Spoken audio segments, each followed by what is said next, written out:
Happy New Comic Book Day, geeks, and welcome to issue 56 of the Script Heroes podcast. The show where we bring you comic news, book reviews, and industry blues.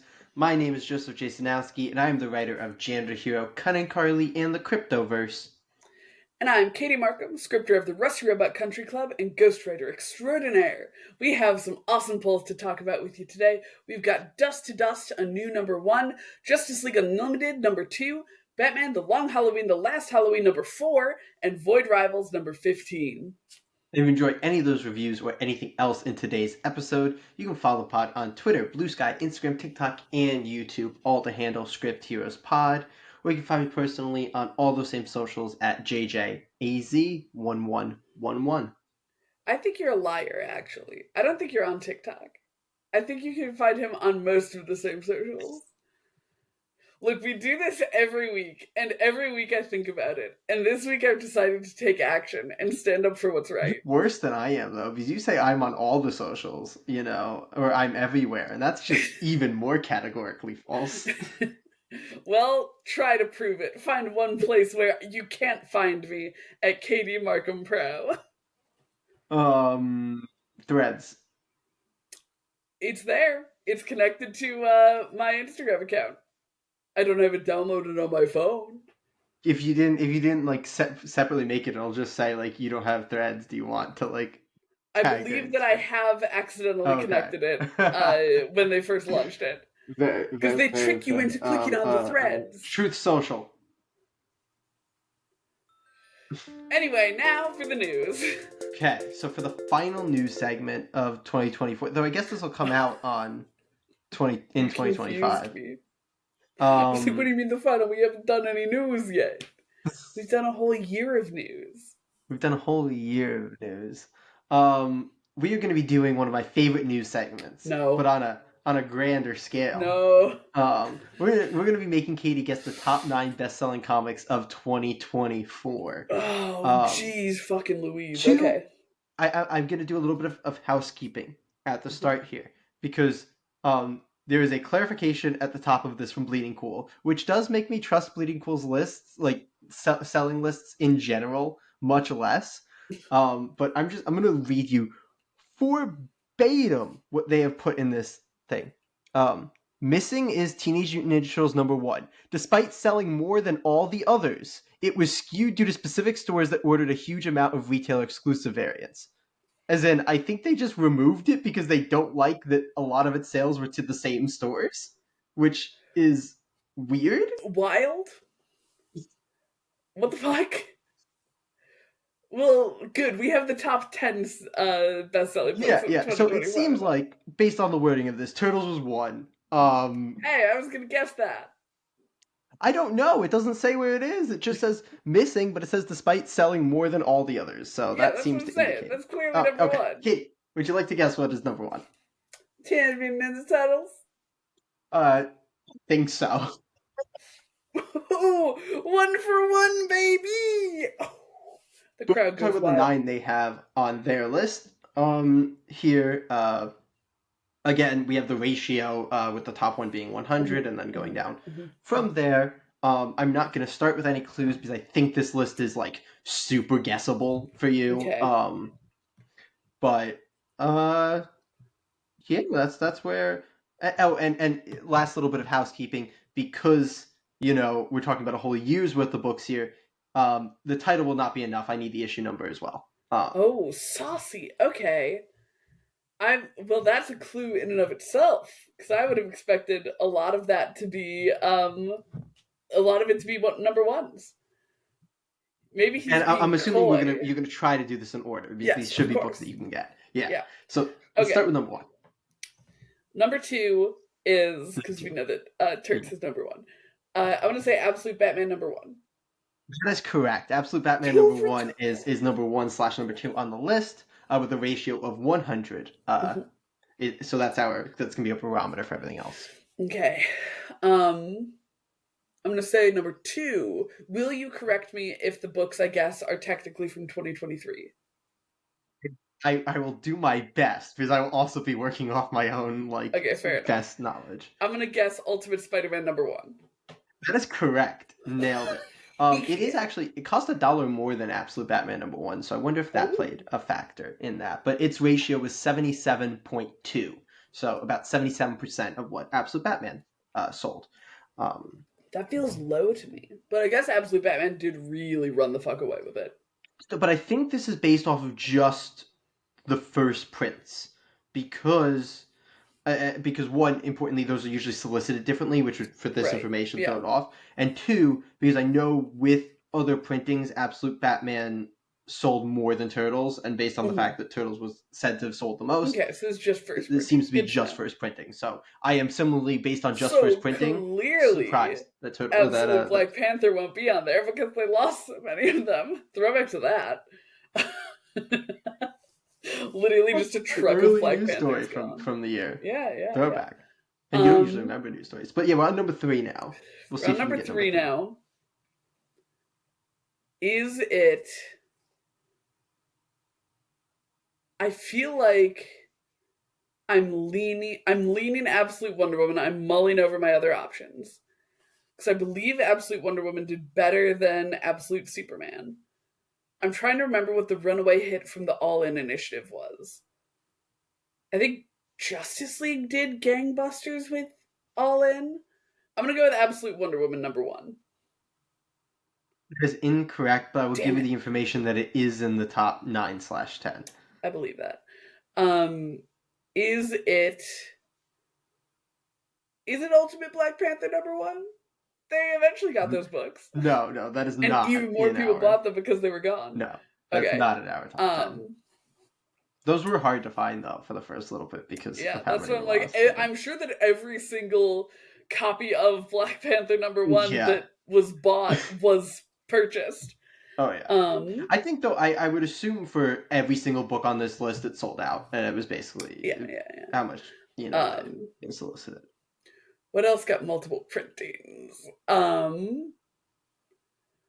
This is just including first printing as far as I'm aware, so, Well, yeah, but that's it's like a an good place indication. to start if I know No. there's something. Do you want me to... I don't know if this is helpful. Do you want me to tell you what the ratio is before you guess it? So you can... No, Okay. but will you tell me the publisher? Yeah, it is DC Comics. Oh god, it's a DC book. Is it Justice League Unlimited #1? That is incorrect. It's not on the top 10. I feel the need to tell you that Absolute Wonder Woman and Justice League Unlimited were the same week, and Wonder Woman was 1 with Justice League being 2 when we did that thing on the news. Yeah. I knew it was up there, which is why I was like, it could be on the list. No, not quite. The top 9 is like, Yeah. But I mean, if it was up there, because if I remember correctly, it was up there with Wonder Woman, and the rest of the stuff was far below. Yes, it was. I would venture to bet that there's nothing on this list, though, that wasn't #1 its week. Like, we are talking. That's fair, that's fair. The cream of the crop here. Okay, what else came out for DC this year? Is it an issue #1? Do you want that information? Yeah, I'm bad at guessing. Yes. We know this. Yes, it's an #1. Yes, it's #1. Is it... I'm trying to think of what other fucking Batman books came out, because it's gonna be a fucking Batman book. Is it Long Halloween? No, that didn't sell well. Never mind. I rescind my guess. I'm nervous. Okay, no, I'm gonna unrescind because I'm nervous it was. Imagine it is now, and I'm unrescinding my rescinded guess, just because I'm terrified that it is that. It is not, and that is not in the top 10. Yeah, I thought that I remembered us being underwhelmed by it. Was it... Jeez, this is hard. A whole year of #1s to remember. Did we read it on the podcast? Just in general on that front, that there was an issue 0 of that book. Was it All In? It's not All In. No, not in the top 10. I was just reminding you for Long Halloween that there was an issue 0 of that. Oh right, but the issue 0 was a reprint. Yeah, it was. That's true. Yeah. Is this something that we read on the pod? Yes. Yes? Did I like it? The list is. Everything on the list is something we've read on the pod? I didn't say everything. I said most. Okay, most. Most. Do you remember if I liked this? That'll be embarrassing. Really remember your particular feelings on this. Okay. Okay. I know you Oh, didn't love it, I'll say. Like, it wasn't a Katie loves this. I can't remember if you were like, this is fine or this is kind of bad. what the fuck else? Uh, do you remember around when it came out? This is so hard. You don't understand. This is Oh, incredibly it's hard. not hard. The funny thing is, you just, Okay, like, it kind can't of be danced Absolute around. Superman, is it? That sold worse than Wonder Woman, didn't it? It is Absolute Superman #1. It did not sell worse than Wonder Woman. You made The that up. fuck? I'm just a fanboy. I can't help it. I'm just like, clearly, That was the funny Absolute thing is you Superman jumped is on boring. that. You jumped on that to like be like it can't be this, but you didn't jump on the actual thing you knew sold worse than Wonder Woman, which was Justice League, where you actually had that information, and you just Here's the thing, you convinced say yourself I it had was. that information. It You was there didn't. somewhere. I remembered that I was surprised by how well it sold. Yeah. What I will say is that was at a 66.5 ratio, so about two Okay. thirds of Absolute Batman #1. We're moving on Okay. to number 4/number 5, depending on if you want to count the turts. Is Um, it Absolute Wonder Woman? it is not, I'm gonna be guessing it for every single one. It's gonna be like as you your as Poison usual. Ivy on the backwards episode. Um, Guess Poison Ivy now. That's the answer. It's Poison Ivy 40. is this? I'm trying to think of what other Ultimate books came out. Um, is it Wolverine Revenge? Is that even on the list? That is such a good guess because that sold gangbusters, but it is not on the list. Hmm. Is it a But big two that was book? top. It's me. I'm sorry. What? Is it a big two book? Is it Marvel or DC? I will tell you everything on the list is a big two book outside of the turts. That makes sense. Um, all right. Is it Ultimate? No, it's not gonna be Ultimate Thor. Is it Ultimate X Men?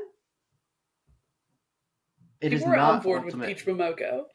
What? It is not Ultimate X-Men. I don't think Ultimate Thor exists. By the way, I just want to throw that Oops. out. I'm just Shows you still what I delayed. know. I didn't want to answer your question yet because I'm stuck on I feel like I need to say that Ultimate Thor does not exist. Is Ultimate Because X Men the on the Avengers list? get their own group Ultimate books, so none of Ooh, them get their things. gotcha. Uh, was Ultimate X Men on the list anywhere? Oh, I'm sorry, I forgot that I tell you that. No, it was not. Okay. It's so tough between things getting like second printing variants and just 1,000 variants off the bat. Uh, okay. Is it Ultimate Spider-Man #2? That is incorrect.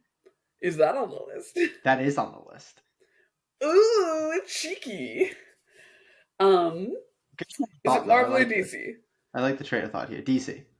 Okay. Is it Ultimate Batman #2? It's Absolute Batman #2. Oh. Yes. I don't know why you went from Absolute Batman is #1 and Ultimate Spider-Man is #2 to Ultimate Spider-Man #2 is going to be higher than than Absolute Batman #2, but you got there in We the got end. there. We got there. Yes, With it's Absolute minimal Batman help. #2 at a ratio of 61.6. So the issue 2 of Absolute Batman sold almost exactly the same as the first issue of Absolute Superman, which is Get fucked, Absolute Superman. fairly fun. This is this episode is your reasoning every time people are yelling, why do they make 18 million Batman books? Because you fuckers don't buy anything else in the same quantities as you buy Batman books. Here's the thing. I bought Ultimate. I bought Absolute Superman. I was just disappointed in it. Yep, same. Um, We are on to number 5/6 of the list. Absolute Wonder Woman. That is correct for the first time. Gotta do one, boys. Yeah, it's also right in that group with Superman and Batman. This is a 57.1 ratio, so similar to the Batman book, right above it. But we'll move right along into number 6/7, depending again on if you count. Is it turns. Ultimate Spider-Man #2? That is incorrect, Oh, but that is on the I was list. ready to cheer. Is it Absolute Batman #3? That is incorrect. Is it on the list? It is not on the list. That'd be pretty You're, crazy. That'd be you're insane. stretching your luck too far there. That would be bonkers. Is it? What other DC books have sold super duper well? Is it Birds of Prey #1? I feel like I think people came out of the woodwork after that already started coming out and liked it. No, that's Yeah. incorrect. And that's too like there's nothing that's that big a stretch on the list. Like nothing that overperforms is gonna be on this list. This is the certified bangers. You know, that you were like, Oh this God. is gonna be Okay. big. Was the new Daredevil #1 this year? I don't think so. I think it was late last year. Oh, I think you're right because I think we read it before the pod. Yeah, it was late last year because I think it's on 16 right now. Okay. Is this from DC or Marvel? This is Marvel. Fuck. We just had a streak of 3 DC straight. We're jumping to Marvel here. Goddamn. Is it The Ultimates? That is incorrect, and that is not on the list, surprisingly. Is it a #1? I'm basically giving myself a question after every failed good guess. It is a #1. Yeah. Okay, it's a #1. Is it Spider-Man #1? That is incorrect. Damn it. Is it a Spider book? That is incorrect, no. Fuck. What other fucking Ultimates were there? Was it the Wolverine with the red tape one? Or was that... No, that was Wolverine Revenge. Never mind. Yeah. There was also a Wolverine Blood Hunt. Oh, yeah. Tom Waltz wrote that. Tom Waltz wrote that. What a guy. What a Just guy. talking about that book with people today, actually. Surprisingly. Was it Blood Hunt #1? Big event? It was not, but I like that guess. I like the guess of the event book. That's a solid. But I feel like it's probably split because of the Red Band. Yeah, because that's solicited separately. I think Wolverine. Honestly, that's probably what happened to Wolverine Revenge too, because that's split between the Red Band and the Marvel. Yeah. God damn it! You're testing my knowledge of what Marvel books came out this year, and the knowledge is 0. Is it Uncanny X-Men? That is incorrect, but that is on the list. You should know that this book came out this year. Because we did we read it on the pod? We did not. Should I know because everyone should know, or should I know because it's someone I like?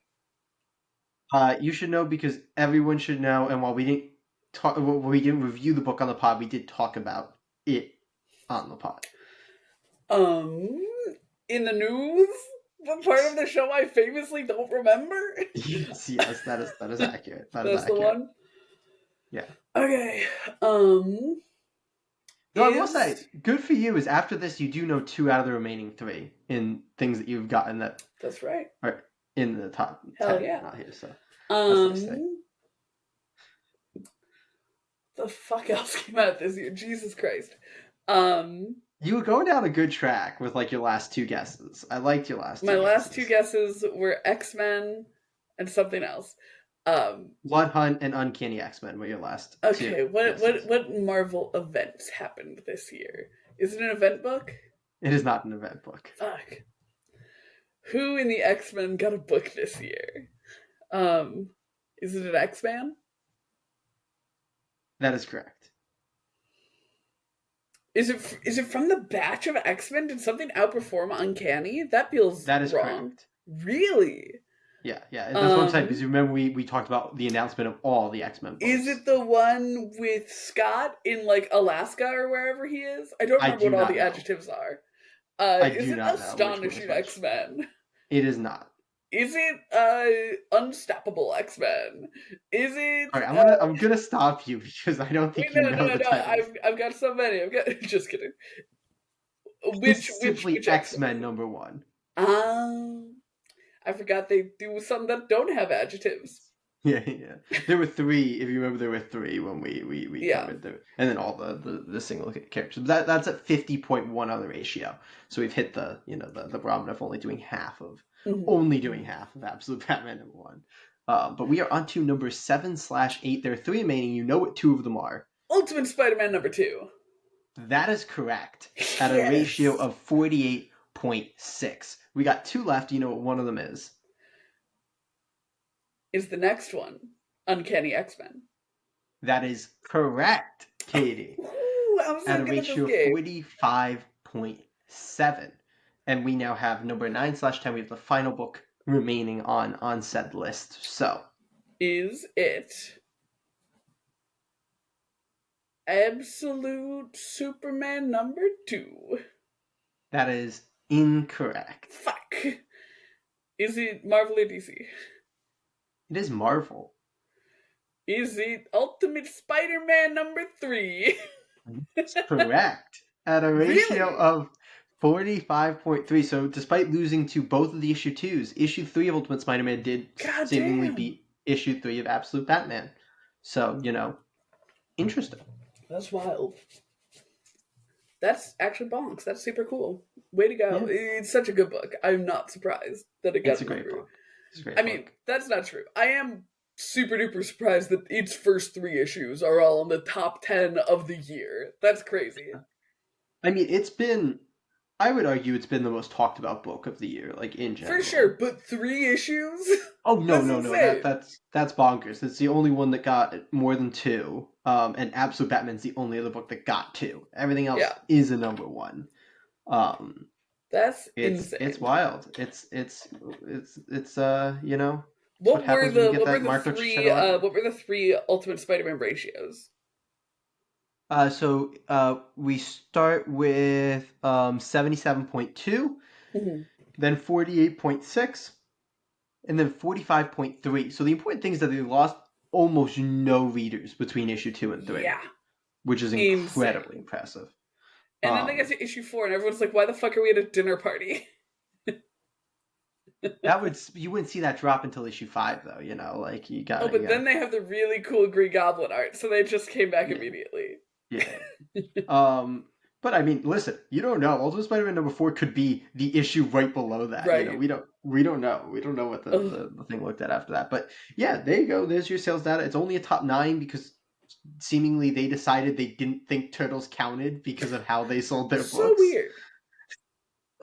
Like, are they saying because this seems to be tracking, which makes sense, sales to comic stores as opposed to sales from comic stores. So are they saying that people are just sitting on tons and tons of Turtles back stock? Oh, because they say specifically, yeah, literally, they literally said, why is it 9, not 10? Because non-eligible item, which I guess is what they consider turtles, was in the chart, and they couldn't remove it. Um, but they are tracking sales to stores, Yeah, so they are which makes tracking sense. the amount of books. So even if no turtles book ever sold to a customer, it should still count. They just apparently don't Yes. like retailer incentive books, and they've decided. Which, like, what I'll say, just to, be a bit of a naysayer, I feel like 1 to 25 variants make sense. 1 to 50 is like, okay, I get it. I feel like once you get to like the 1 in 250 variants, I'm like, what the fuck are you doing? Stop that. Sorry, I should say I misspoke. What you were talking about is retail incentive. What they are mad Yeah. about is our retail exclusive, which is where retailers get their Oh, own cover and order yeah, like those are 500 cute as copies to hell. What the sell. fuck? Yeah, that is what they are annoyed about. The fact that most of their or a large chunk of their books are retailer exclusive variants. And they're mad specifically that one store ordered 60 exclusive variants. Wait, like 60. Just Like 60 different covers, I guess, for one store, which is wild. what My the guess is that fuck? there are a lot of variations of the same, like black and white and like, that kind of Yeah. version, all that. That's But still wild, though. oh yeah, I mean, I know that. I think that Turtles How do book you had like get to 180 60? covers or something. Like it was crazy I'm because very excited for us to Turtles books stop in the general news do a so I ton can of just retailer look. exclusive covers. Like go back to fucking Last Rona #1 and you will never be able to find every single cover of that book. It is wild.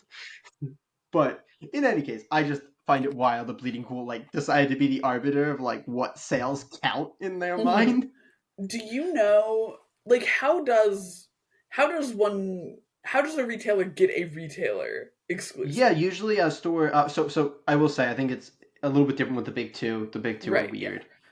But typically, a store will like reach out to a publisher about a big upcoming release, and they'll say, you know, here we want to do one with this art. The important thing is the store hires the artist. That's what I was wondering. The Because I important thing. vaguely And then remember us learning basically, that during our scout yeah, video. the artist, the cover will have to be approved by the publishers. Like we're not. We actually, I'm not going to expose. We had a conversation with somebody when we were doing the scout video about this process a little bit from them. Like they will have to approve said cover, and then usually the publisher will have like a minimum amount of copies that they need to order in order to do that. Usually somewhere between like 100 and like 250 as like a we need to justify this happening, and then they'll be like they'll pay for the issues and they'll sell them, and it's like that. So yeah, wacky. What a wild thing to do. I mean, I think it's really big for like online stores, because like it's essentially how they get people to go to their store versus like every other online store that's selling the exact same stuff. It's like, oh, come to our store because we are the only store that you can get this cover from, and then I think they hope that's fair. I wasn't really thinking about online marketplaces. Oh yeah, I was thinking about them online secondarily, as in like people buying them from each other on eBay. But and I guess it's almost they could be auctioning off their own. Where you can buy them already graded, so they'll like batch send like half of theirs off to CGC, get them all graded, and they'll like guarantee you a 9.8, or some do 9.6 plus, and they'll you can buy that for like $100 for a brand new comic, and that's so bonkers to me. I've done that a couple times, mainly for Tyler Kirkham covers, because I fucking love Tyler Kirkham covers. This boy loves Tyler Kirkham. But I did that actually for the Lost Years last run, because he did these sick covers with each of the 4 turtles, and I did that. So love that. Evidently, I am one of the people that they. Yes, that's our news for this week, this year. This year, that's a wrap on 2024 news. What did we miss, gang? Any news that we never touched? Everything around the Comic-Cons where I couldn't grab every single news story that came out at a given time. Fair. Yeah. But were any of those really important? Probably not. Clearly. Clearly. Yeah. In any case, do you want to actually talk about comic books instead of talking about how well comic books sell and looking like, assholes? Yes, I would love to talk about comic books, but first I'm going to go look at all those turtle variants. But don't worry, dear listener, for you, we're going over there right now. Okay, so we have only 4 books for you all this week. A slight step down from last week's. A little itty bitty bit, about a halfway step down. Yeah, halfway step down there. But we have Void Rivals 15, Justice League Unlimited, number 2, Batman The Long Halloween, The Last Halloween, number 4, and Dust to Dust, number 1. But of course, that's not all we picked up. Of course. Neither of us have physicals this week, but Katie's going to tell us about what she has on her pull list for this week for when she does. New Comic Book Day was literally Christmas. Yeah. All right. On my list, we've also got. My store was out of number 1, so I'm going to be picking up number 1 and number 2 of Black Canary Best of the Best. Green Arrow number 19, and Hornsby and Halo is the one you like, right? And the Rockefellers is the one that I do. Yeah. I already got Rockefellers. That might be it. Absolute Wonder Woman number 3. Yes, and Absolute Wonder Woman number 3. What did you get, Jaybird? What's on your Christmas list? Yeah, Absolute Wonder Woman number 3. It's also Green Lantern Dark number 2, and Hornsby and Halo number 2. So that's the rest of my little listy there. Cutie, little list. Do you have particularly strong feelings on the order this week? Because you tend to have strong order feelings. It's one of your things. I have strong feelings about literally anything people ask me to have feelings on. Do those strong feelings exist before I'm asked to have them? Who knows? Let's start with Batman. Bitman. And then go to Just Ice League. Okay. And then let's Dust the Dust. And then let's become rivals with The Void. Kitty wants to be rivals with the Void. What can I we do. say? It's going to Okay. be a rivals to lovers romance story. It's going to be really But cute. we will see you guys in just a second to talk about Batman: The Last Halloween #4. Man, The Long Halloween, The Last Halloween #4. Robin leaps into action. With a life hanging precariously in the balance, the boy wonder decides to take matters into his own hands. The writer of this book is Jeff Loeb of Batman: The Long Halloween, Superman, Batman, and the Hulk. The artist is Cliff Chang of Paper Girls, Wonder Woman, and Teenage Mutant Ninja Turtles. The colorist is Dave Stewart, and the letterer is Richard Starkings. Katie, we have Yeah. mostly enjoyed this Yeah. series. I think we were a little down on issue 2, but overall we've enjoyed it. So why don't Mhm. you talk to me about issue 4? I I love Robin. We know this. My little It's your guy. boy. He's a little scamp. Uh and like this is a Robin that I quite like. I like that he's a little bit of a goofy, a little bit of a goofball in a serious book. I think that he really fits the vibes of the book super well in how he breaks from the vibes. Like this is a Robin that I think makes sense in this world. This book I do think suffers a little bit from an incredibly abrupt start. Uh, I don't know if it was that I just was a little foggy on how the previous issue ended, or if it just jumps into it a little too quickly. But I mean, it is not spoilers to say Batman is dying at the start of this book. Like he comes rolling into the Batcave with the Batmobile like on autopilot because he's literally not breathing in the front seat. Uh, and so like this entire issue I think is a really cool concept where it's like almost a downbeat issue where it's like, oh, Batman's fucking mortally wounded. What do we do about that? And that burden kind of falls to Robin because he's an impatient little scamp, as we are well aware. I do think it hits me in a similar way to issue 4 of Ultimate Spider-Man, and a little bit with what we talked about last week, where it's like, okay, we've got our kind of unusual thing where Batman isn't doing his Batman thing, he's dying in the Batcave, and Robin's kind of taking It is over. that one shot and ongoing right there, when it's Exactly, and I'm like, almost just I don't know if issue 4 is the place to do it. I mean, two incredibly talented writers in the same year have done it at issue 4, so maybe I should eat my own socks. But I feel like it's not my favorite place to put it in Yeah. a longer series. Like I want that to be a little bit deeper in. Um, and I don't feel that the um I don't feel like the threat of the I think he's one of the Falcone children, right? I think so. Yeah. And I feel like the threat of him is not enough for me to be like, okay, this guy killed Batman. Like they've done a consistent job with like the length of wounds. Like the fact that Catwoman's like bullet wound is still coming up makes sense. She was shot. Like we are taking away the comic book healing factor of it all as we go month to month. And I, on the one hand, do appreciate that, especially the way it's used in this issue. But on the other hand, I'm like, okay, I get that we were dealing with like a high level of mortality for our characters. Like these are very like life and death situations, and they feel it. But I don't know if issue 4 is where you kill Batman. You know, like they bring. I will derail myself there before I say something that I suppose is a spoiler. Um, But yeah, I feel like that I liked the issue conceptually. I didn't love where it was placed, and I think maybe it was. I like the narration. I feel like maybe it was a little long for what it was as well, but I liked it. I just had a number of gripes. It's a Robin focused issue written by Jeff Loeb. Of course, I like it. Yeah. It was good. I just had thoughts. What were your thoughts, Jay?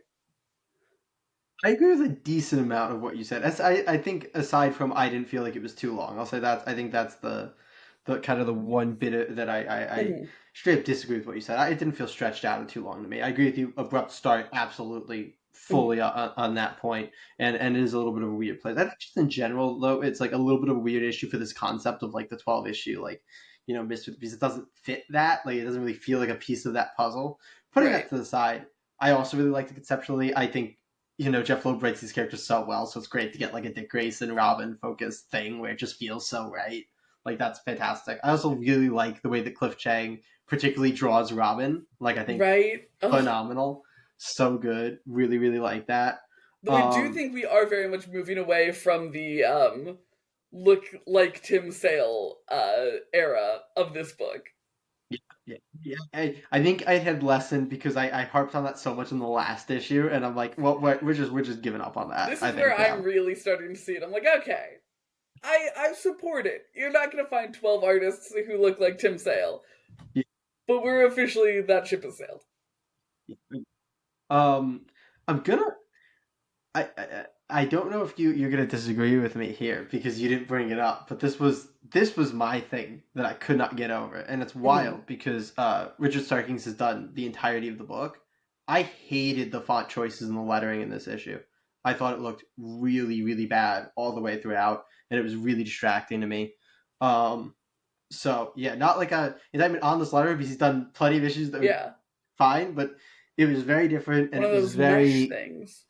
yeah, did not like it at all and was a Mm-hmm. huge distraction from me throughout this issue.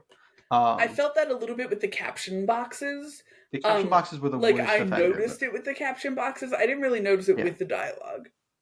yeah, it was just like it almost looked like it was like just a word font instead of like a comic Mm-hmm. book font, if that makes sense. Like it did not look like it was quite right in the bubbles. Mm-hmm.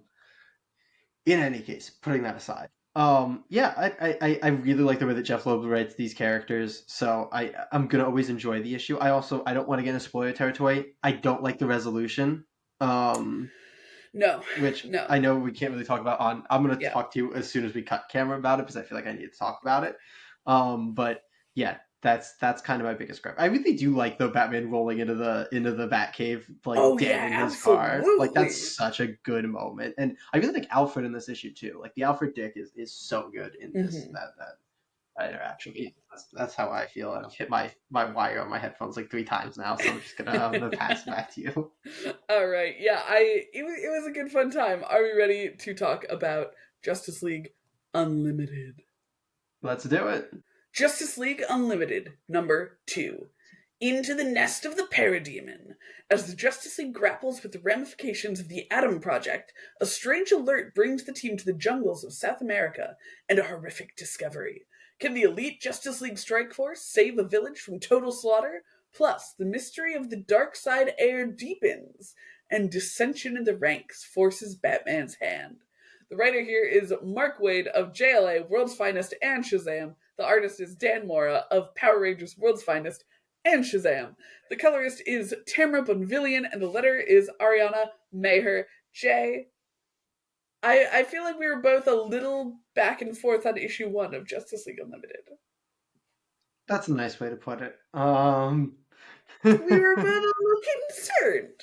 Yeah, we were a little concerned with issue one. I mean, I feel like you can't start a Dan Mora DC book without talking about how fantastic Dan Mora is. Like every time he Oh, draws a new character, it's just like, it's right, like, that's how yeah, that character should look it's one of those at all things times. where we literally just talked about it with Jeff Lowe, where it's like, oh, you're writing like the way that this character is supposed to be. Like, this isn't an Yeah, interpretation.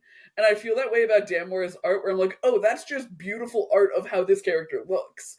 yeah, it's about like you get to the point, certain, and it's not even like there's some people who are great and like really Oh, yeah. great, but they don't like just feel like they're just right. Like you don't have to be like, oh, this is this person writes this And like, character I like feel this. that way about his art style in general as well, where it's like, Yeah, you look at it and you're like, that's Dan Mora art, but you also look at it and you're like, oh, that's what comic book art looks like. yeah, agreed, And it's agreed, so gorgeous and full wonderful. They full literally agree. put him on this book so they could have reference images of every single character in the DC Oh yeah, universe drawn by Dan one Mora. hundred percent, Yeah, 100%. and I support Um, them and thank them. I agree, and it's great. Like everything from the action sequences to like the emotional, like Dan Moore just kills it on this book. Every page is phenomenal. He does like simplistic but intriguing page layouts too. Like Mhm. everything is boxed, but it's like just very. There's always very nice flow and very interesting I guess it's the composition within the panels that's Yeah. interesting. Is what I'm trying to say because the panels aren't like crazy. He does In any group case, shots so well. yes, Ugh. 100%. And like that's the, like even when it's not a group shot, it always feels like everybody that's is supposed to be there is there. If that Yeah, makes we were sense, it talking never about feels that like with last week with the Titans artist, where it's like, okay, yeah, I feel like the whole team is here. yeah. There's never like that moment where you're like, I feel like in this shot now, just somehow the rest of the characters have vanished. It's like no, they're either Mhm. like around whatever. It's great. Dan Moore is great. Like that's the bullet It had been point too here. long since we talked about the specifics of why. Yeah, But no, Jay, Justice 100%. League Unlimited #2. Yeah. I'm trying to lead with the good here because I like leading with the good. So I'm gonna say this issue has reminded me of the fact that Mark Waid is maybe the best Martian Manhunter writer in So comics. gorgeous. Like Yes. it's just the thing that when you come to like jealous, like he just knows Martian Manhunter so well, and this is such a great Martian Manhunter issue. Anytime Martian Manhunter was there, I was like, this is fantastic. I was like, perfect. I really like the direction we're going with Martian Manhunter. I really like all the story stuff. I'm not going to spoil the like big cliffhanger thing, but Yes. we'll just say this is a very important Martian Manhunter issue. Um, and the other thing is, I really like the actual like concept here of like the Darkseid gone. What happens to parademons? And then like Hmm. there's a special parademon. I quite liked his backstory. Thought that was really cool. Oh yeah. But now let's get to the overarching concern. It still feels really unfocused, and Yes. it feels hard to nail down the plot. It feels like we're jumping from character to like in the way that Mark Waid doesn't usually feel like you reach, and I think it's just the team's so big. I don't know that anybody can actually write a team this big without literally like I think conceptually we thought, oh, he's going to focus on a small team every issue, and then Hmm. there'll be like a bigger. That's not really what's happening, and it makes it so hard because like when he was doing JLA, he knew how to get every character to do stuff, and maybe if they step back for this issue so they could come back up for the next issue. This just feels like we're jumping and we're Yeah. jumping and we're jumping, and none of the characters outside of Martian Manhunter in this issue really like get any sort of an arc or any sort of Hmm. like depth to what they're doing. It's hard to follow. There's like he tries something with Mary Marvel and Wonder Woman, and it just felt like I forced because I there was nothing there. I liked their little. I liked the initial interaction of them having the same idea and Wonder Woman pointing out, "Well, I have the wisdom of Athena and you have the wisdom of Minerva. Like, we'll have similar ideas." When it was a little joke, I was like, "That's funny. I dig it." And then she's like, "You have a lot to learn," and I'm like, "Eh." I liked the I liked joke it better. conceptually. It was just about the fact that they were like stuck together and then they went off and then it was like that. And I was like, okay, we couldn't have like gotten anything. They'll Hmm. be like, oh, maybe they're butting heads, and it's like, oh, we can't work. And then it's like, oh, maybe we're not that. Like, just it doesn't have to be that. But I'm just saying something with their characters. So I was like, oh, their Yeah. characters got to do something. You know, No, I feel that 100%. like that was just And my I feeling with think the vast majority of characters here. and You I think know, nobody more demonstrably so than poor Blue Beetle, who in the first like 3 pages is dragged into the underbrush and then is beautifully, off by the way. camera saved. Yeah. And it's like, okay, cool. Glad that Jaime had any agency and got to do anything, and that it was important that he was dragged off into the bushes. Like, okay, rad. Superman done anything except like stand there and be like attack. Nope. And like it's Batman came in and started ordering everyone around. That happened. and he looked really cool. um but yeah, I feel like the thing that this really needed to be was the like the adventure as it is happening, and then whatever the fuck they're doing with the green guy who's not Hal Jordan's cousin. What's his Man, name? what's his It's name like now? I'm not. Thunderwave or something. Yeah, Airwave. it's Airwave. Airwave. That is Yeah. correct. Uh. He's Hal Jordan's cousin's son or whatever, something like that. He's the son of Hal's of yeah. So he is Hal's cousin's son, which would also make him Yes. Hal's cousin actually, but he's not the Right. original Hal's Yes. cousin. Um. Airwave 2. But I feel like if we just gave him actual meat to do in like little backups at the end, or Yeah. like Well, he gets like what in this issue? Like one we panel of see him him like looking snooping around. guilty. Yeah. Like, oh, basically we have a scene of like them talking in the watchtower, and then you just get a scene of him outside, but like, He's there. He's doing a little Of them being spooky like, spook. oh, nobody would know how to deal with this, and then him being like, uh, exactly. Me, uh, yeah, I feel like this book is too ambitious, and if I had faith in anyone to do it, it would be Mark Waid, which is why I feel that this book is just demonstrably too ambitious. What I think they just need to take cues from the show that they are basing this off of. You went when you just that is a TV show with way more time and way more stuff, and they still chose like 2 to 4 characters to focus on each episode Mm-hmm. in Justice League Unlimited. It was not like, oh, we're gonna jump back and forth between all. Like, it was like, no, here's your few characters that we're focusing on for this episode. Do the same thing, whether it's for this issue or for this arc. Build Mm-hmm. yourself a team. Have other characters that maybe will be interacted with if we need their help with something, but focus on them instead of being Yeah, like, we're going to do all these plot lines with all these different people and nobody's going to get to actually do anything. yeah. It's just It's too much. unfortunately disappointing. Yeah. Not Dan Morzart though. Never Dan God, that Morzart. man can do no wrong. Truly. But are you Oh, ready to talk but I about mean, more Dust? Martian Manhunter written by Mark Waid too. Yeah. Right? Amazing. We're eating good Martian Manhunter in the coming year. Um, but are you ready to talk about Dust to Dust, #1? Dust to Dust #1. In the darkest days of the Great Depression, death stalks the Dust Bowl. As towering dust storms blast the parched Oklahoman panhandle, farmers try to flee the failing town of New Hope, but no one gets far. Battling his own demons, Sheriff Meadows teams up with Sarah, a traveling photojournalist, in a desperate fight to stop a serial killer on the loose. The Death That Rides, The Dusters. The writers of this book are Phil Bram and J.G. Jones. The artist is also J.G. Jones. Phil Bram doesn't really have comic book credits prior to this. J.G. Jones is the artist on Final Crisis, Wanted, and Black Widow. And the letter is Jackie Marzin. Katie, you're a big westerny, sheriff. As has become evident literally through this podcast. I did Yeah, not know yeah. this about myself before now. No, Before this Kay pod. learns about herself in this podcast. That's So right. why don't you talk to me about this book? Yeah, I when as a peek behind the curtain, when we were discussing books to do this week, Jay was like, "Oh, this one seems like one you'll like," and he started reading it to me, and I don't know what I was doing, but I wasn't listening. And I was like, "What?" And he goes, "It has a sheriff in it." I'm like, "Okay, yeah, we'll throw it on there." And so I actually didn't read this blurb beforehand, and I'm really bummed now that the first issue doesn't include everything in this blurb, because that's like really gripping. Because my big gripe at the end of this issue, because it's got really really like, the word that I keep coming back to is like really gentle, like really soft art, which is It's like unusual true and realism. unique. Yeah, Like which is I'm wild. genuinely curious if it's like photographs that they drew over. It's bonkers. Um, it's really uh it's like really artistic and beautiful.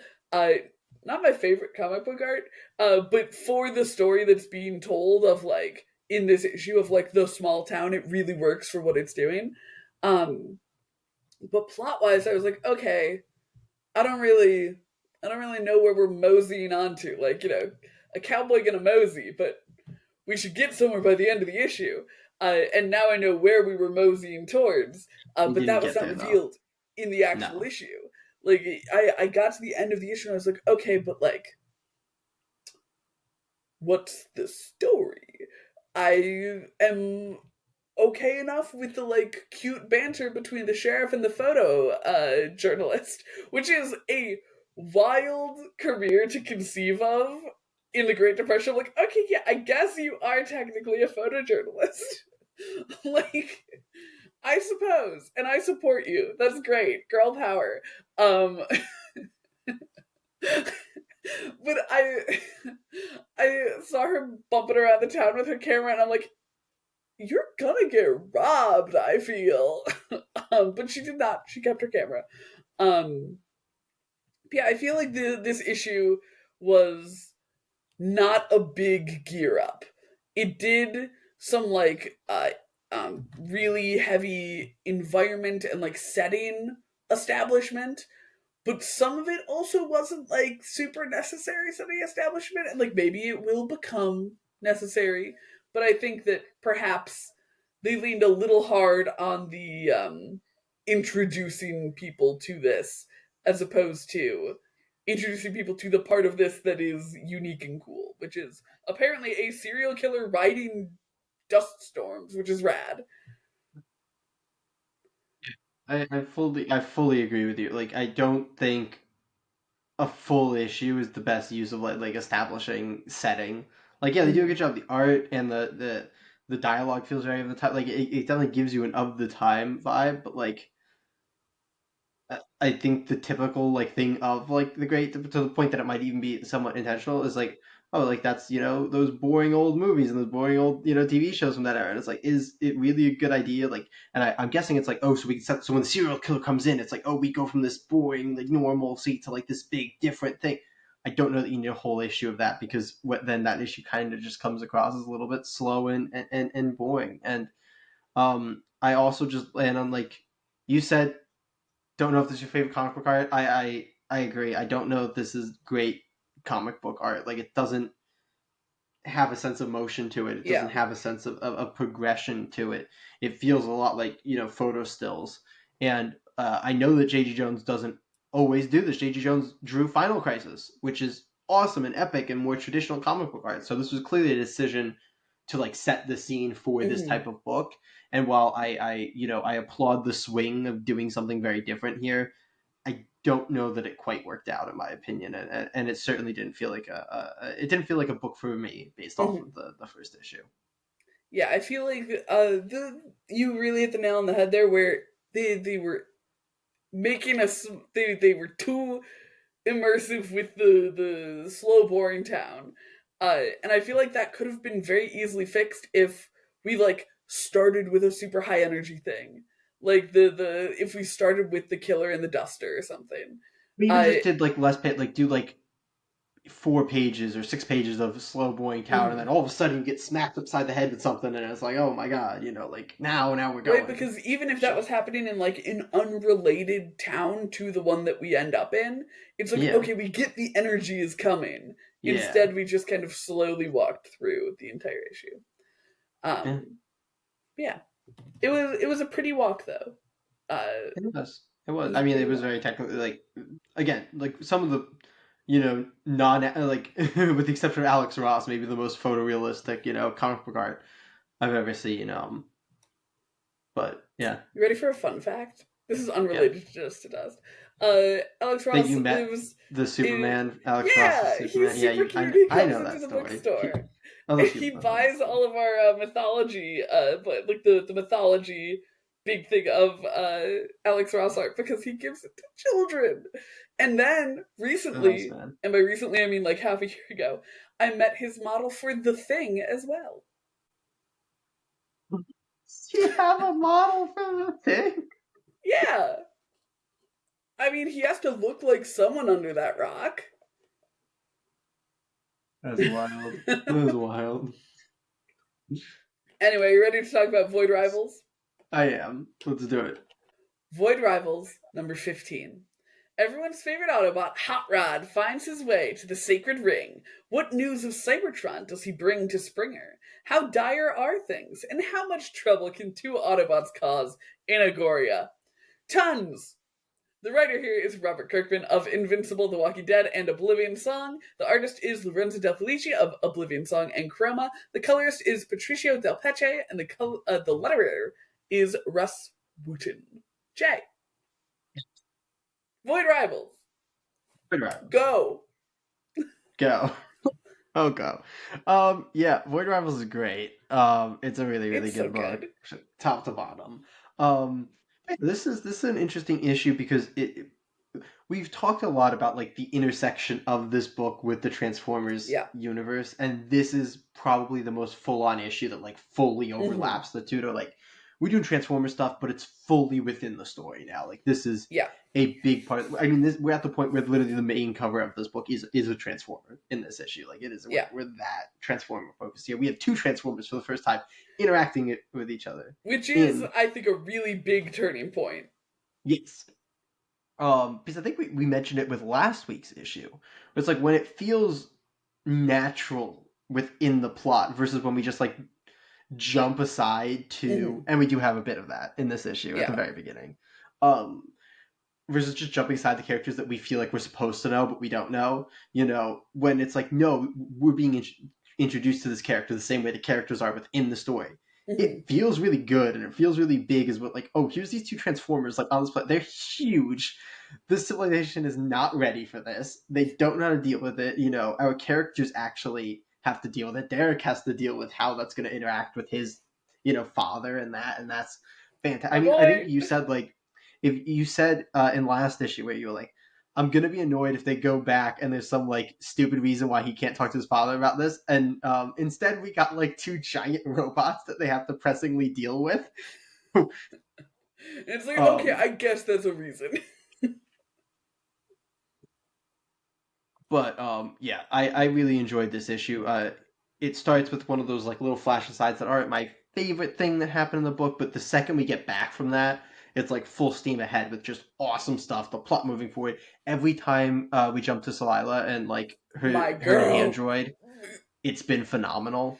And I and Lorenzo fucking DeFelici does lost such it. cool things in those sequences, and I love it. I lost my shit when we opened on them. And it's like, we've been following for a long time now. Like, I legitimately cackled, just like out loud. Because I was And then like, they're that just like is so fucking funny. discussing the amount that they're gonna like just die Yeah. on impact, and Salila being like, well, clearly we're not gonna die because Zerta wouldn't like let us die, and Handroid being like, there is no way for us to like hit a surface right now without being like eviscerated into pieces. And I do, in fact, have self preservation programming.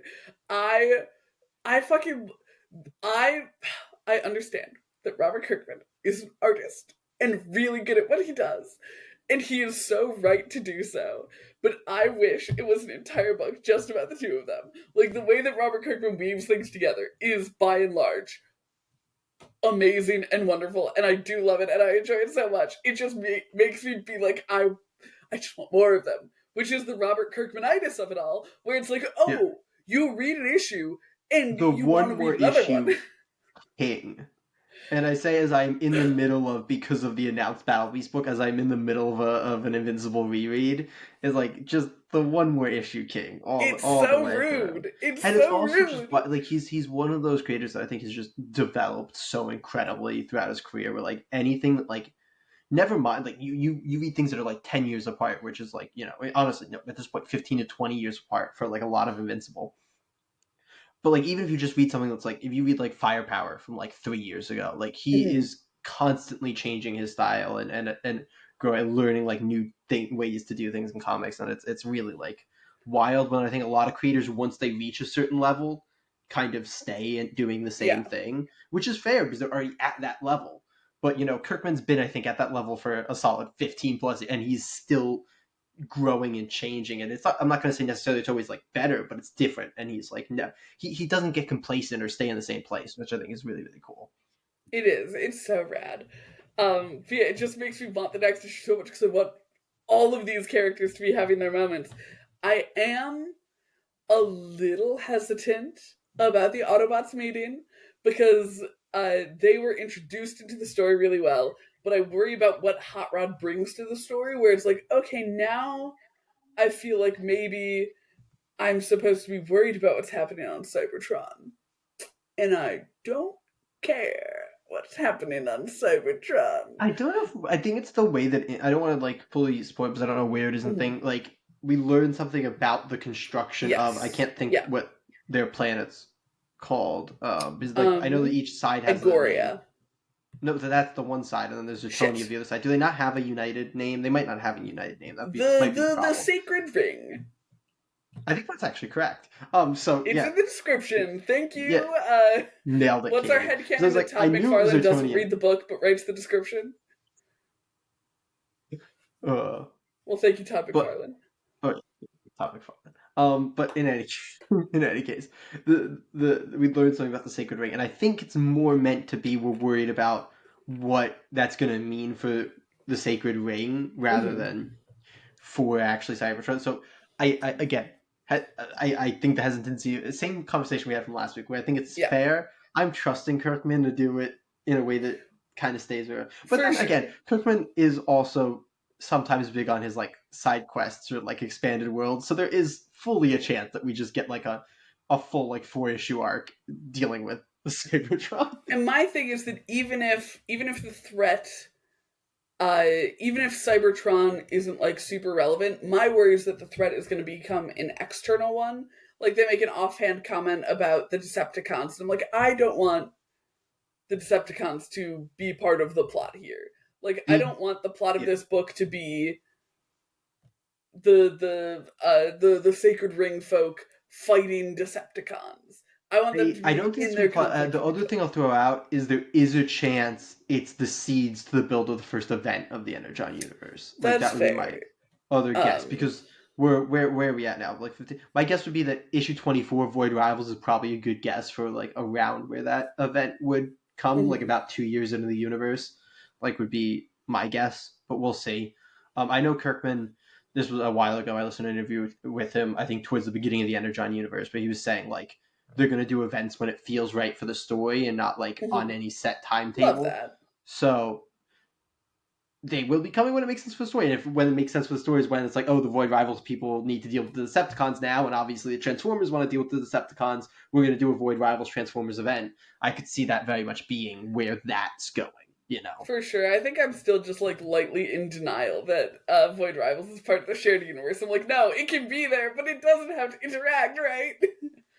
Like it could just be like weird things, right? It could just be that it's okay. We'll get our Robert Kirkman non-shared universe book when we get the Battle Beast book, and it'll just be it'll be glorious. It'll be great because I'll know everything about Invincible.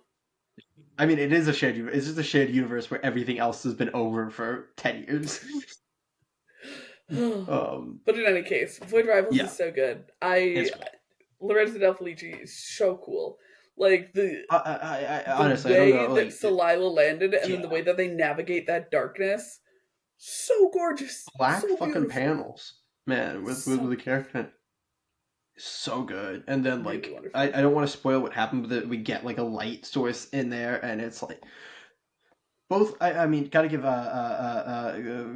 I'm gonna blank for a second till I get Patricia Del Pecci a lot of credit for like the colors, but the way that light source feels so real is fantastic, and that's on both the artist and the colorist there. But I love the team on this book. It's really really great. It's so good. It's such a good book. They work so well together, and it really feels like it. We've said it before. It bears repeating. This is a comic book that feels like it desperately wants to be a comic book, and it's so good at being a comic book. Beautiful. It's the last comic book we're going to talk about today, which means that's right. We're moving into what we like to call the poll list recommendations of that's the right. week. Kate, do you have something in mind? I do. I know what I'm picking. I also do. Are we staying right here? 3. Because I'm staying right here, and I think we should say it on 3. All right. 1, 2, 3. Void Rivals. Yeah, it was so good this week. Yeah, agreed. It's. I feel like it's wild because like while we're also hitting an apex in the story where it's like, oh now the story's hitting points. I'm really excited about that. I feel like if you are a Transformers fan, you are so much extra excited right now. Where you're like, oh my god, it's Hot Rod. Like that's sick, and he's here. We get transformed. So I envy the people who are like get the extra excitement of loving these properties in addition to loving the creators and the stories, because I'm loving the creators and the stories of the Energon universe so far, but I don't have that like nostalgia for the properties, so I'm jealous of those people. I'm jealous of Robert Kirkman. I'm jealous of Robert Kirkman, Joshua Williamson, Daniel Warren Johnson, Jason Howard. I don't know the artists on the G.I. Joe books. I'm specifically not saying Lorenzo De Felice because he talked in one of the latest columns about not knowing much about Transformers before the books and having to look up all these people getting to play in the fucking toy box, and canonize their adventures. So rad, so awesome. I love that for them. Yeah, it's good stuff. But yeah, 2 big thumbs up for Void Rivals. Yeah, that's right. But Jay, are you ready to move on along to the Creator Corner. Alrighty, here we are in the Creator Corner where we sit back, relax, talk about books, talk about writing. We're doing a bit of a sister companion piece to last week's episode, kind of, I suppose you could say. And a little bit of a companion, not really. I was going to try to stretch it even more, and that didn't work at all. But we are going to talk about something that we saw on display quite a bit this week in the rest of the episode. We talked about it with Amazing Spider-Man and its Ultimate Spider-Man, and the way that it had 3 issues on the top 10 of the year list. We talked about it with Dust to Dust, which unfortunately fell short in this category, and we talked about it with Robert fucking Kirkman, who's the king of it. How do you keep people coming back for more in your comics? So Jay, to kind of give you an initial jumping off point, we are talking issue to issue. It's the end of the issue. How do you make people want to go to your next issue? What are you putting in an issue? What are you excluding from an issue? How are you working with timing? All that good stuff. Start by plagiarizing Robert Kirkman, if that is Please do. okay. Because I listen to Robert Kirkman talk a lot, which is I think so much of this, the Creator Corners and these episodes of me regurgitating what Robert Kirkman says, but I feel like, he's ridiculously successful. If you want to succeed in comics, do what Robert Kirkman says. If he's willing to share his wisdom, hell yeah. So, one of the I might get this slightly wrong, but we're gonna try to do this. Is he says end every issue with a cliffhanger. That's like your number one, tip. And I mean, I think I talked about this at some point on the podcast where like I noticed back when I was writing Janitor Hero, how much ridiculously the engagement spiked on a given chapter when it ended with a cliffhanger. Which was originally accidentally because I was like, I'm not going to end anything with a cliffhanger, but then the people releasing it like chopped the existing chapters into smaller chunks, and thus cliffhangers were created. And I saw how effective that was and added in more. So that's the first thing. End every issue with a cliffhanger, and then this kind of goes beyond your issue thing, but I'm just going to quickly get out the whole Robert Kirkman thing before I dial back to talk about my personal experiences. But he talks about beyond that how he's always thinking about how things are released. So every issue is a cliffhanger. Every issue 6, 12, 18, etc. has an even bigger cliffhanger or bigger moment. And then every issue, 12 for hardcovers has an even bigger, and every issue 20 or every issue 48 for his huge phone book editions that he does has an even like bigger moment or cliffhanger or whatever. Like, essentially, if you know the way that you're going to be releasing things, make sure that you're taking that into account with the way that people are going to consume it. So every issue, you want to make them say one more issue, the classic Robert Kirkman, thing. Get that cliffhanger at the end there. But then if you're like sitting there and you're like, okay, we're doing a 4-issue volume, and then I got to wait to see if the publisher will greenlight a second volume. Great. Put something at the end of that volume that's going to make readers demand a volume 2. Like that's what you want to do. So I think that's there's more within the issue, and I'm sure we'll get there. But I don't want to ramble on for too long. So I think the number one thing, as obnoxious as it sounds, because nobody likes cliffhangers, it is just shove cliffhangers in there. Everybody loves cliffhangers.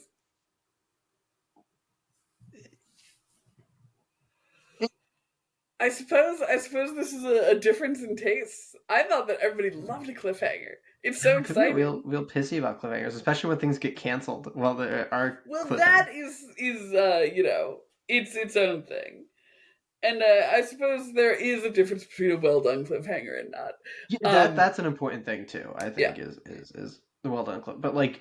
Yeah, I slap a cliffhanger in there always without like. I think that's what like. I think people get annoyed when like everything's a cliffhanger, but like it's the medium, man. It fucking Shove works. A cliffhanger at the end there. It fucking works. It makes people want the next fucking issue. I mean, like I did not believe in it until I saw the ridiculous, obvious data in Janet. I'm just comparing like week to week. Like I'd be like, no cliffhanger. Okay, you got like 30 likes and 2 comments, and it'd be like cliffhanger. You got 100 likes and 20 something comments. It'd be like, Okay, cliffhanger works. Cliffhanger it is. But I feel like it even in a like a bound up presentation, the cliffhanger still makes sense. Like looking at TV shows as kind of an analog. If TV you shows are where people really hate cliffhangers because that's like always like, oh, you should wrap it up just in case you don't get another season. But that's why they don't wrap it up, But so that's they'll get it. also like Yeah. volume to volume as opposed to Oh episode, yeah, you yeah, know? yeah, absolutely. Which is why I wanted to kind of edit your Robert Kirkman a little bit and say that probably works very well for Robert Kirkman. Um, we have seen in one or two of the books that we've read on the pod, uh, be careful ending your series on a cliffhanger because there's no guarantee you're going to get a second volume. Yeah. Uh, So here's the thing about yeah. that. It depends how you're looking at it Mhm. because you're looking at it from the reader perspective there. In which case we look at it as they didn't get a second volume, thus they shouldn't have done this. When you're looking at it from a creator standpoint, it's I'm doing this to increase the chances of getting a second volume. And like again, Robert Kirk, this has been before he was successful. I talk about the Mhm. Invincible issue 6 all the time. Book could have ended right there on that issue 6 on that huge cliffhanger, but because it's there, it didn't. Like Mhm. that's a huge thing. And I'll tell you another thing. Book that he saw the writing on the wall, Tech Jacket, a book I quite enjoy. He saw the writing on the wall and he decided I'm gonna do issue 6 with a decisive, nice bow on it ending. Brought that book back a couple of times, but it never, got big or did anything. There was no demand for more Tech Jacket because it was Mhm. tied up with a nice little bow. It was like, it went 6 issues. That's fine. We don't need more Tech Jacket. And like again, from a reader standpoint, it's great. Oh, there's my story. It's this. From a writer, if you want more, you want to make people demand more, and that's where And the see, cliffhanger comes in. I suppose that I see where you're going with that, but uh, I don't know that it's worth because I'm thinking of two examples that we've read on the pod. One being Chicken Devil, and Chicken one Devil. being in Hell We Fight. Chicken Devil, at the end of its first volume, it did end up getting a second volume, but Yeah. I don't think because of this. Um, the Does it end of the hurt? first, the second volume, barely came out. Yeah, but that's aftershock for you. Okay, a little bit. Um, but Chicken Devil, it had it didn't feel like it wrapped up in the end. Like not in a way where it's like, oh, we have this like demand for more, but in a way where it's like, oh, I feel like I'm not satisfied with the ending. Whereas if we look at something like In Hell We Fight, it's like we get a satisfying ending to our arc, but with this kind of reveal, this more to come aspect. But I actually want to dial us back a little from this. I'm realizing we are getting away from our original prompt, We're which is getting an away. actual issue to issue, Yes, uh, yes, yes. keeping readers coming back. So I Because was it doesn't putting matter on in if you have there. a really great end of your sixth issue if nobody buys your second issue. Yeah. Uh, I mean that's the hardest thing in comics is mhm, fighting against that issue to issue downturn, yeah. I think. And it comes out like we're not just talking like physical, like little exercise. Go on Global Comics, go to like some real indie Global Comics. Look at how many more views the first issue of series have from indie creators. You can find tiny indie creators that have thousands of reads on their first issue, and the rest have like 10. Like it is even worse when you're not talking about Oh direct yeah. market. It is look at Kickstarters, man. Hmm. Look at like the downtrend they might. Then you'll see Kickstarters that maybe even go up for issue 2. Kickstarter I think is one of the few things like sometimes you can get a tick up initially, but like you Hmm. keep going through Kickstarters, you find somebody's like 8th Kickstarter for a book. Odds are it's down from where they started, or at least from where they peaked.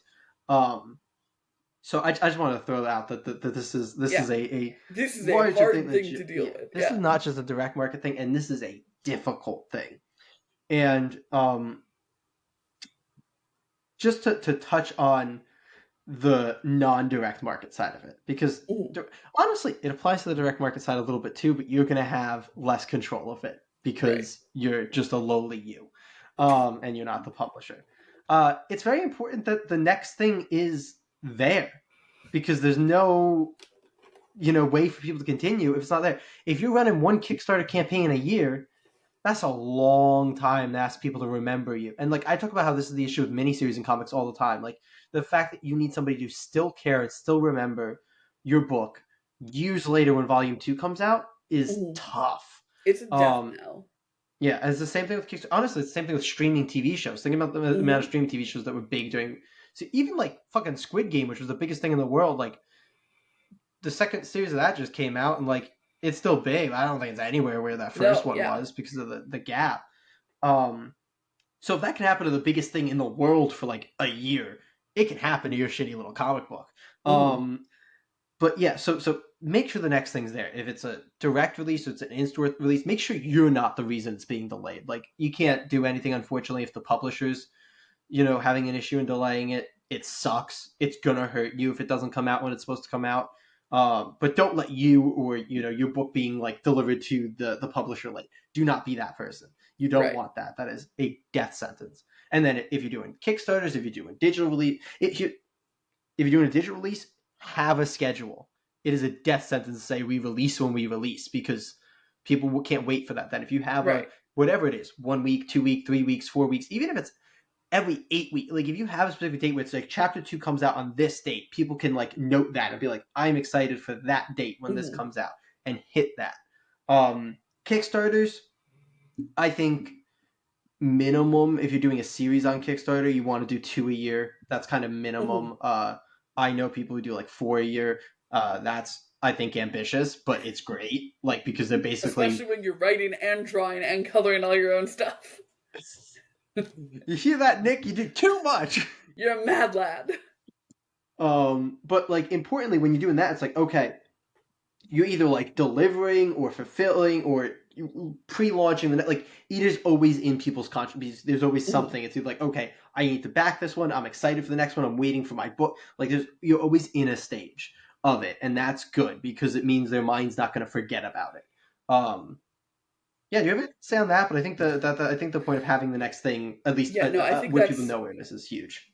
that's pretty darn huge. I think that a lot of that has to do with prep. Like I'm remembering back in the day, there was a web comic that I absolutely loved. It was called Romantically Apocalyptic. It was like these gorgeous paintings, like this very painterly style, and in classic web comic fashion, then had like dialogue beneath it, almost like a text log. Um, Yeah. and it was like my favorite thing in the world for months at a time. And then it wouldn't update, and I'd be like, "Oh, I have forgotten all about this thing." And then I would look back, a year later, and it's like, "Oh, there have been a few updates, and now it's my favorite thing in the world again." And then silence. So like having that consistent drip, having um sticking to a schedule, like you're saying, where even if I had known, like, oh, they're gonna update every 3 months, maybe I would have checked back every 3 months instead of like every year or whatever it popped back into my consciousness. And having that to bring people along on the ride with you, I think is really big. But I think the actual ending in your comic, like the way that you end your issue, is probably even bigger than that. Like it's obviously in an extreme case of a delay. That's Yeah, not the it's case. the extremes, right? It's like if it's more important to have that like big ending, Mhm. unless your next book just like isn't coming out or so to the point where no matter how much you hook them, it doesn't matter because it's not there. And it's the Exactly. same to the other thing. It's like if you have that phenomenal issue in it, like you can like Yeah. look at The Hunger in the Dusk.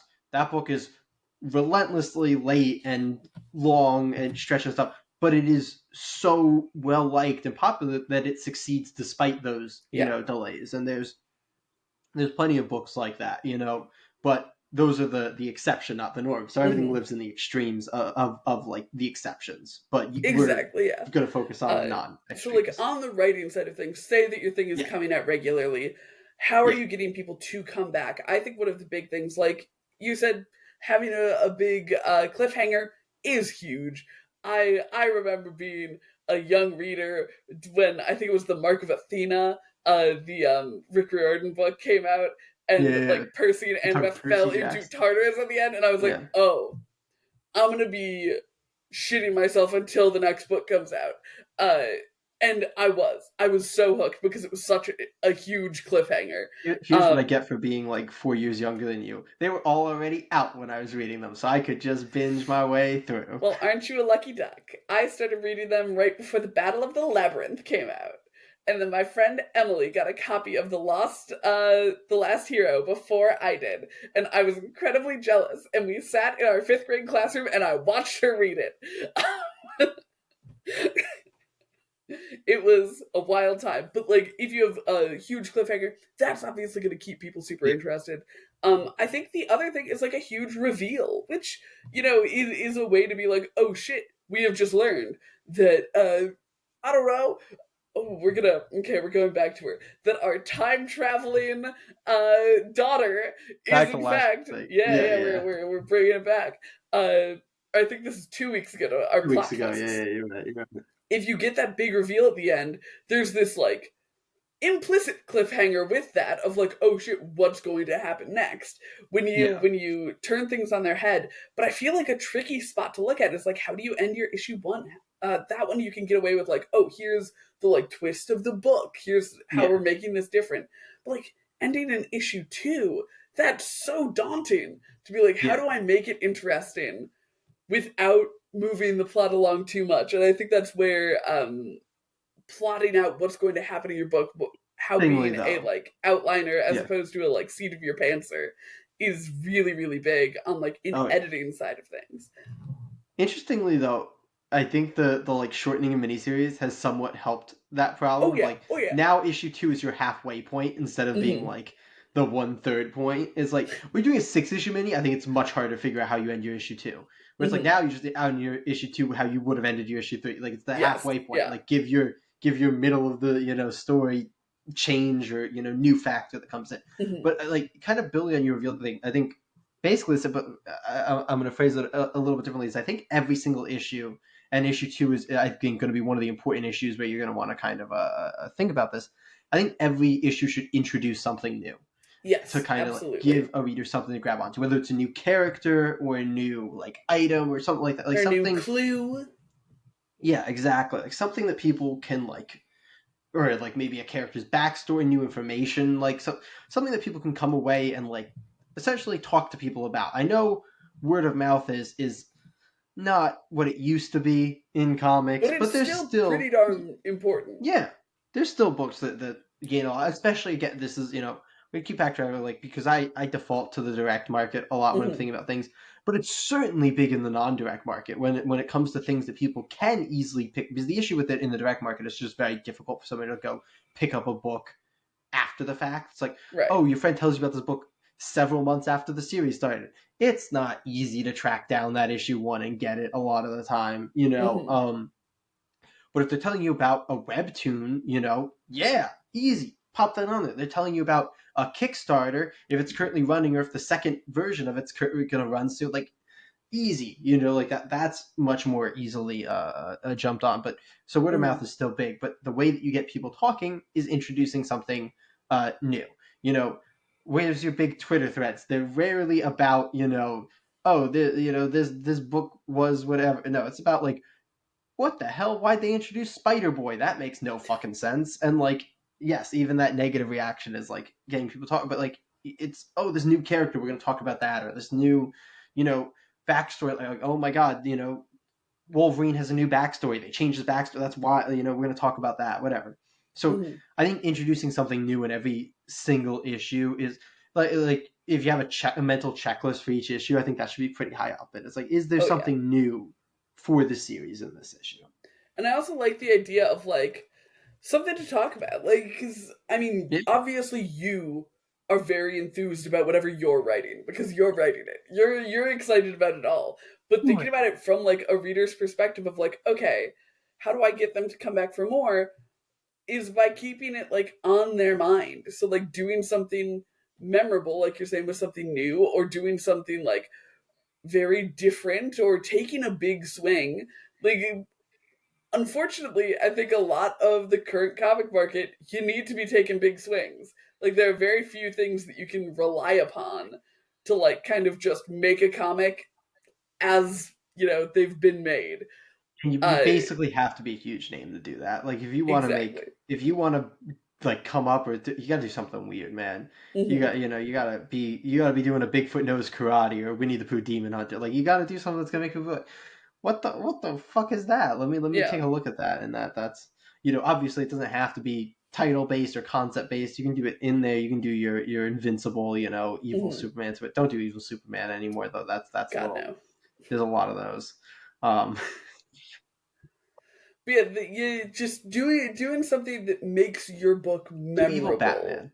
That's the new one. I'm pushing for the evil Batmans now. We've had the era of evil Superman. It's time for evil Batman. I'm sorry, just real quick aside, what would that look like? Uh, A uh, uh, regular ass vigilante? no, He refuses to kill superheroes, but he really doesn't like them and he keeps putting them in jail. it would be, all contingency plans all the time. Just contingency planning all the superheroes all the time. And never acted on them? Wait, what do you. Acting What? on them. Just like going on a quest to destroy all the superheroes. Boom, nailed it. Done. Love it. Great. Uh. Okay, sure. Why not? I want a credit if you do that. If you do that, I expect a credit. He's pointing at you, gang. He knows he's not getting one from me.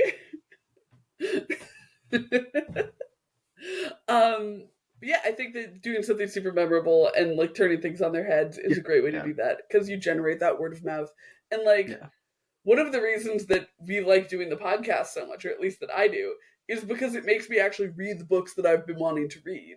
Where it's like, oh, before I was, pulling the first in a series, reading it, really liking it, and then the next month would come and I'd like pick up the second book and I'm like, okay, I own it. What do I do with it? Because why would I read it? We would go through Right? binges. It would be like pick up books for like 12 months and then like, oh, I'm gonna read all of this series, and then maybe like 2 months later I'll read Yeah. all of this series, and it's just like, I don't know that I ever really, outside of maybe when I first got into comics for like the first like 6 months, that I ever was like consistently reading books on the week that they came out. Like that was not a thing that I often did. Like I would really I do a was lot for of very binge reading specific after the fact. things. Like I did it for Grayson, which is the first thing that I started picking up in I did the singles. Last Ronin. That might be the only one that I really did it for. Most of mine is So just Dick Grayson content. So, and then it was Nightwing, or no, it wasn't Nightwing. Then it was Batman and Robin Eternal. Uh, I stopped doing it with Green Lantern. I think lasted longer though. I stopped doing it with Green Lantern during the like first Grant Morrison run, mhm. during season 1, because they gave that run seasons for Wild. some reason, because they were not willing to greenlight Green Lantern ongoings at that point. So we got a bunch of fucking like 12 issue Unlike at this series. point, where we have so many Green Lantern ongoings. We have two. So wait, Fair enough. we have multiple. There've been a lot of Green Lantern books over the past couple of years. Okay, there was the Alan Scott book. Wasn't that There's an the real book. ongoing? No, but that existed, and we had the ongoing, and then there You was said War ongoings, Journal. War bitch. Journal was originally supposed to be an ongoing before they turned it into a maxi series, You and hate to see then it. there's Green Lantern Corps now. That's gonna happen, and Gonna there's like happen. there's Green Lantern Dark. I don't think that's an ongoing. There's gonna be absolute Green. There's gonna be 3 Green Lantern ongoings. I accept that as a lot of Green Lantern ongoings. I think I Gonna won. be. I think I won. Gonna be. You I can said willing to win. greenlight. Clearly, currently they are willing to greenlight plenty of Green Lantern Okay, fair ongoings. enough. I'll give that to you. But yeah, so giving people something to talk How the about, fuck did we so get there? they talk about things that people that literally we read so much more of series because Oh yeah. we sit down and we talk about them.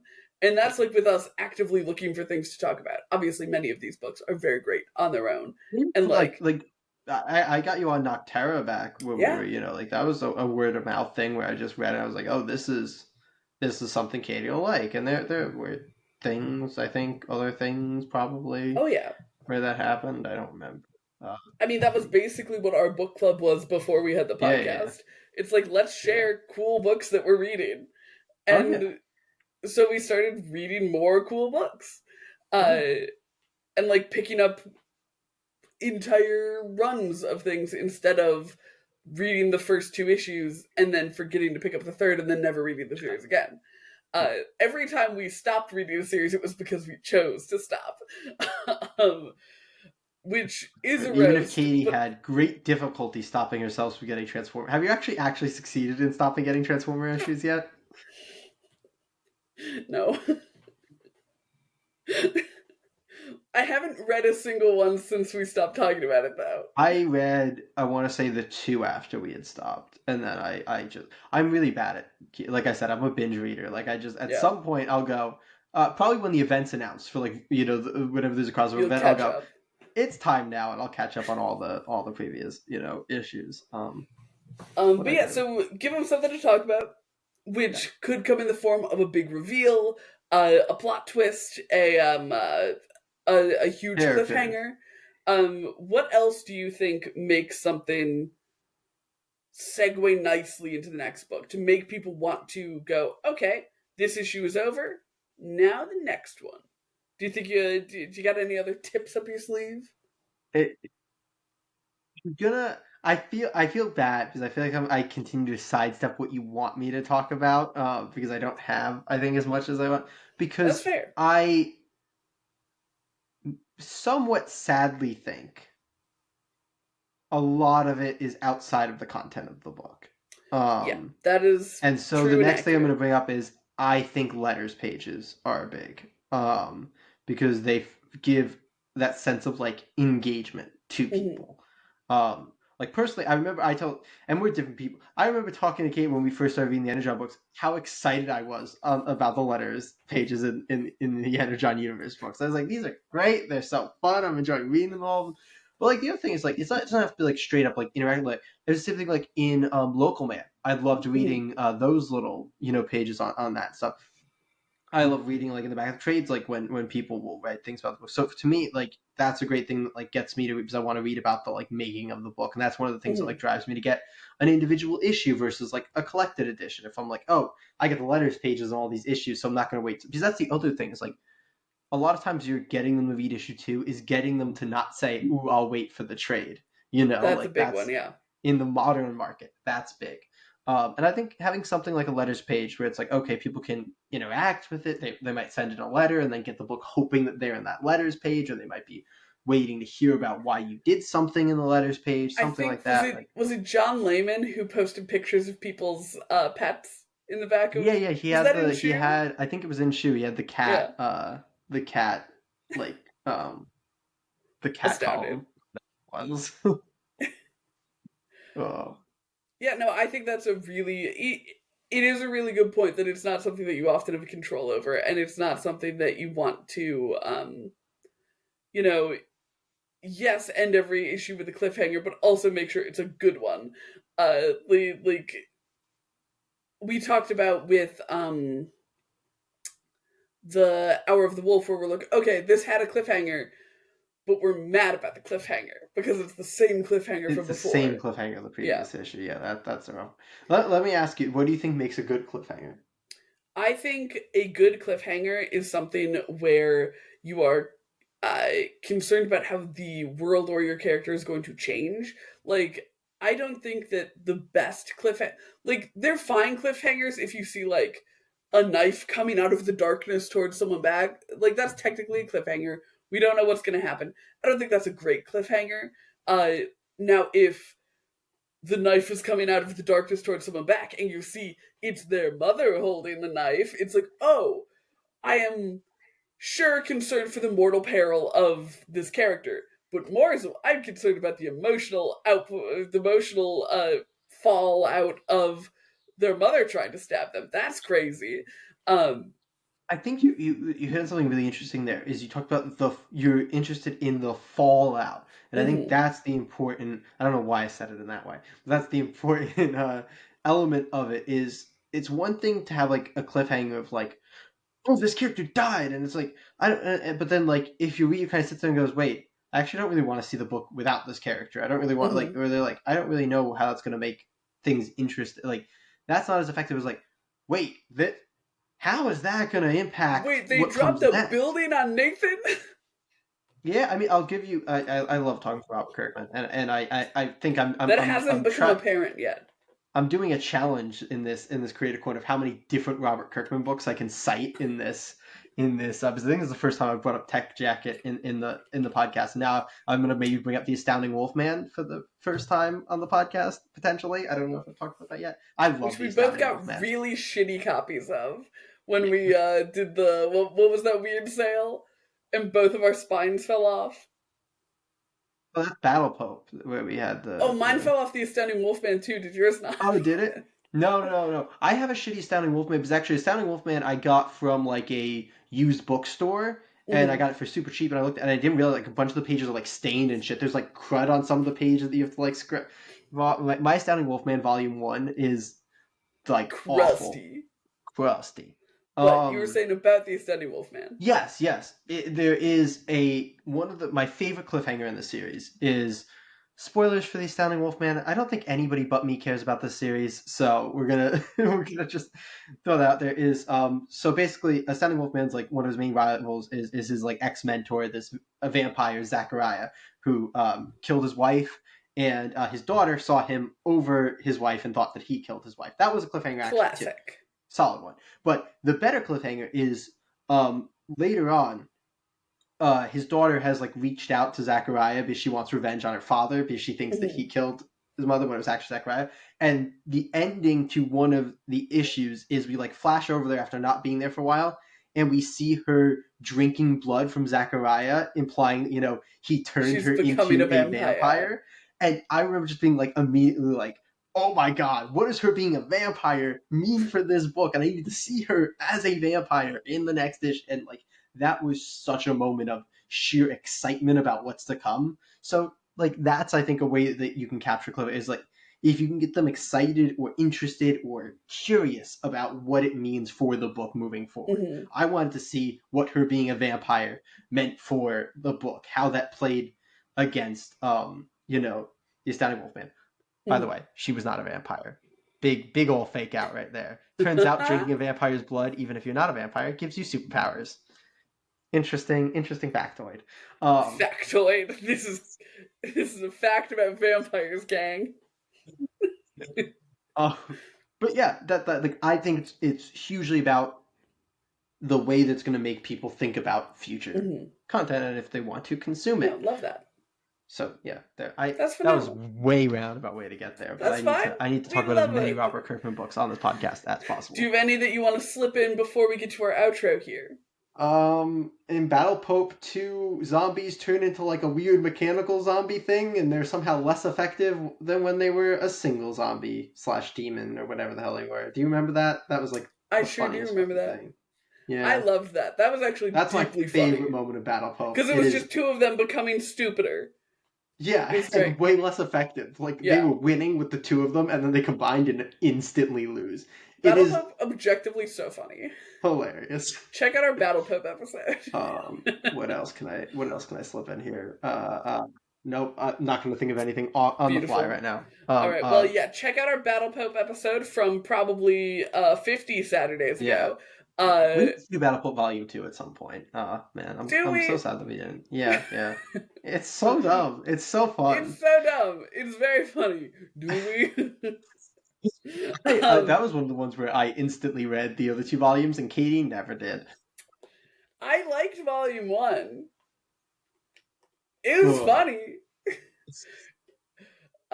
Anyway, speaking of bonus episodes and Saturdays, Jay, what's happened? What's to come? What's the vibe?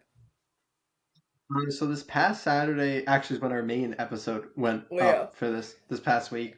But the Wednesday before that, we had our Christmas bonus episode where we talked about Yes. holiday comic book specials. That was a lot of fun. Check that out. We love a tier But this list. Saturday is the start of our basically series of 4 January bonus episodes where we're going to be doing best of 2024 lists, Yes. where each of me and Katie will have a top 10 list of various categories in 2024. The first one for this Saturday is going to be best individual issues of 2024. That's going to be a lot of fun. We've talked about a couple in the last couple of weeks that We I think have. might be Spoiler, in the the. DC April Fool's special for 2024 might be on my list. I haven't decided yet. Yeah, we're gonna see. I mean, I'm trying to not have recency bias. My plan is to like check the episodes and reread, Right. and like start watching the reviews, see if I was Mhm. positive on it, and then if I was, like, see how I felt, and then go reread like the top candidates, and then There you go. It's a list it good from plan. there. But yeah, it's gonna be a lot of fun. We're each gonna have top 10 lists. We're gonna, kind of go through up from each of our lists, see if we have any of the same, whatever, anything. It's gonna be a lot of fun. We're gonna talk about comic books. I And have a I'm going to feeling these make are gonna Jay be. guess all of mine. Oh yeah, no guessing in this. There's no guessing in this. We are revealing because it's gonna be a long ass episode already. Yup. But check that Brace out. It should be yourselves. up on Saturday, but also on Saturday we stream Saturday mornings now. We stream Marvel Rivals from 9 to 11 Eastern every single week. We play ranked. This past Saturday, we dropped all the way back to basically the start Hey, of ranked. I still have 20 points. I have one. Yeah. We didn't win a single game. No, it was a rough Saturday. We had taken the We looked at Saturday of the our. holidays off, and we Yeah. came back even worse, where everybody else Rusty was as hell. better. Who's We to looked at our say? stats the other day, and what were we going, like 3-17? 3-14, I believe, is what 3-14? 3-4-14. So 3-11, Oh, I okay, believe, yeah, was yeah. Which is our ranked unfortunate. stats. But our non-ranked stats are like we have won exactly half of our non-ranked games, which is wild. So when we're But yeah, playing in against any case, people who don't care, we're yeah, sometimes good. average. We're perfectly average when we play Perfectly against people who average. don't care. Yeah. But yeah, it's a lot of fun. We've had fun interacting with you guys who've actually come and commented. We try to Shout out respond to. Anonymous Wolf. Shout out Anonymous Wolf. We try to actually respond to all the comments. If we miss anything during a game, we hit it after the game. You can ask us about anything, whether it's the game itself, comic books, us making comic books. We are planning to start talking about Marvel comics at some point during the process, potentially. He'll just have to make me read them. Uh, and at some point, we might try to have comic creators on to play with us because that might be Yes. fun. I think we have to But, get better first because we just humiliate ourselves right now. yeah, it'd be an excuse not to play ranked though if we were like interviewing somebody. So Please, comic creators, ask to be on. I need to not play ranked. We're so bad at it. It's so embarrassing. well, if you are a comic creator and you are interested, reach out. But in Yeah. any case, am I missing? Oh, our books for next week. That's right. the important thing. Katie, Yes. can you tell everybody what we're doing next week? We have simultaneously a rather light and rather heavy week. We're playing 2 games of catch up, kind of. We've got Batgirl number 3 coming out as normal. We're also going to catch up on Two-Face. We're going to be reading both issue 1 and issue 2. It's What Harvey Would Want. And we're also going to be reading all 3 current comics tying into the Marvel Rivals game. And maybe knowing the plot will make us better. Maybe it will. I hear Jeff the Landshark is in the comic, so I wish toxic. he wasn't in the game. I hate him. He's so mean to me. We'll see you next week. Comic Geeks.